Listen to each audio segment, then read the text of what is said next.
એક મૂરખને એવી ટેવ પથ્થર એટલા પૂજે દેવ પાણી દેખી કરે સ્નાન તુલસી દેખી તોડે પાન એ અખા બહુ ઉત્પાત આમાં પરમેશ્વરની ક્યાંથી વાત. અખા ભગતનું નામ સાંભળ્યું તમે? એમના છપ્પા બહુ જ પ્રખ્યાત. અખો એ છપ્પા લખતા, કવિતા લખવાનું એક ટાઈપનું ફોર્મેટ. અને અખાનો છપ્પો આજે મને એટલા માટે યાદ આવ્યો કે અત્યારે એક્ઝામની સિઝન છે અને એક્ઝામના સમયે બધા 3 ઇડિયટ્સના શર્મન જોશી જેવા થઈ જતા હોય છે. આખા વર્ષમાં ક્યારેય મંદિર ના ગયા હોય પણ માર્ચમાં તો જાય જ. આખા વર્ષમાં ક્યારે કદાચ ભગવાનને યાદ ના કર્યા હોય, કદાચ તહેવારના દિવસે ખાલી દર્શન કરી લીધા હોય, પણ એક્ઝામનો ટાઈમ આવે એટલે સડનલી મંદિરોમાં ભીડ વધી જતી હોય છે. એટલે મને આજે અખાનો આ છપ્પો યાદ આવ્યો.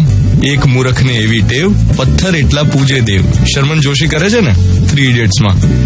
અનેક જાતના દોરા ધાગા પોતાના ડરથી દૂર ભાગતો શર્મન જોશી, એને હંમેશા એમ જ થાય કે હું ફેલ થઈ જઈશ અને મને આ દોરા ધાગા જે છે સક્સેસફુલ બનાવી દેશે. એટલે સડનલી માર્ચ મહિનામાં જે બિલાડીના ટોપની જેમ ફૂટી નીકળતા ભક્તિભાવના સરોવરો જે હોય છે એ જોઈને મને બહુ આશ્ચર્ય થાય કે આખા વર્ષમાં તો ક્યારે ગયા નથી મંદિર અને માર્ચમાં જ કેમ જાઓ છો. અચ્છા, એક બીજો છપ્પો યાદ આવ્યો મને અખાનો. એક્ઝામની વાતને જરા સાઈડ પર મૂકી. આ અખાના છપ્પા જયારે હું વાંચતો હતો ઇન્ટરનેટ ઉપર તો એમાં એક છપ્પો હતો કે આંધળો સસરો અને શણગટ વહુ. આંધળો સસરો અને શણગટ વહુ કથા સાંભળવા ચાલ્યા સૌ. કયું કઈ ને સમજ્યું કઈ આંખનું કાજળ ગાલે ઘસ્યું. હવે આ શણગટ એટલે છે ને બધિર, જે સાંભળી ન શકતું હોય એવું. એટલે આંધળો સસરો અને બધિર વહુ કથા સાંભળવા ચાલ્યા સૌ. આ મારી સાથે અનુભવ ગઈકાલે એવો થયો કે કોઈએ મારા વિશે કોઈક સારી ભાવનાથી કોઈક વાત બીજા ભાઈને કહી. હવે બીજો જે હતો એને કંઈક જુદી રીતે પરસીવ કર્યું એટલે એને ત્રીજાને કીધું કે તને ખબર છે પેલો ધ્વનિત માટે આવું કહે છે. ત્રીજાએ કંઈક એમાંથી ચોથી જ વાત કાઢી અને ફરતી જયારે આખી વાત ચાઇનીઝ વિસ્પરની જેમ મારી પાસે આવી ત્યારે મને તો એટલું બધું આશ્ચર્ય થયું કે યાર લોકો મારા વિશે આવું વિચારે છે. આપણે પહેલો થોટ એ આવે કે મારા વિશે આવું કોઈ બોલી કેવી રીતે શકે. પછી મેં પહેલા જ જે ભાઈ હતા જેને આ વાત શરૂ કરેલી એને ફોન કર્યો. મેં કહ્યું તે મારા વિશે આવું કીધું? મને કે મેં તો આવું કંઈ કીધું જ નથી. અને પછી એને એકચ્યુઅલી જે કીધું એ કીધું. મેં કહ્યું લો, આ તો કેવું છે, સાંભળ્યું કશું અને કહ્યું કશું.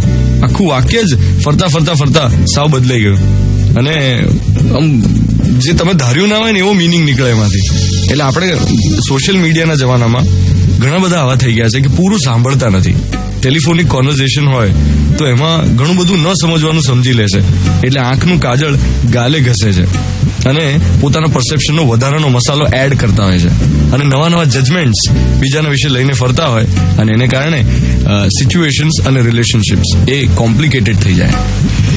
એટલા માટે આજનો મોર્નિંગ મંત્ર, tag things as they are. Life will be easier and happier. Do not add unnecessary perceptions about people to your life જેને કારણે તમારી રિલેશનશિપ્સ કોમ્પ્લિકેટેડ થાય. મિર્ચી 98.3 9th March 2017 ગુરુવારની સવાર. હું છું ધ્વનિત તમારી સાથે. મિસઅન્ડરસ્ટેન્ડિંગ્સને કારણે શું થઈ શકે એના ઉપર બનેલી એક ફિલ્મ રુસ્તમ, અક્ષય કુમાર વાળી, એનું સોંગ પ્લે કરું છું. Good morning.